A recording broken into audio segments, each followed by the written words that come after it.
Welcome back to our YouTube optimization series. In today's episode, we will show you how to find your video search terms in YouTube on your PC.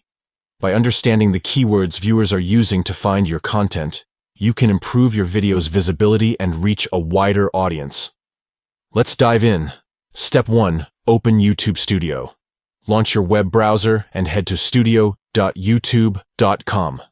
This is your hub for managing your YouTube channel. Step 2. Click on Content. Once you're in YouTube Studio, navigate to the Content tab. Here, you'll find a list of all your uploaded videos. Step 3. Select the video you want. Choose the specific video you want to analyze for search terms. Simply click on it to proceed. Step 4. Click Details. Within the videos page, locate and click on the Details option. This will provide you with more information about your video.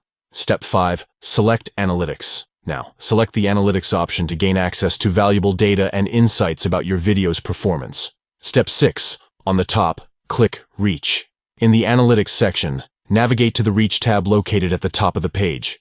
This will provide you with information about how viewers are discovering your video. Step 7. Scroll down to YouTube search terms. Within the Reach section, scroll down until you find the YouTube search terms. Here, you'll see the keywords viewers are using to find your video. And there you have it. By following these simple steps, you can uncover valuable search terms and optimize your video's visibility on YouTube. Understanding your audience is key to growing your channel. Stay tuned for more YouTube optimization tips, and don't forget to subscribe for future updates. Happy optimizing!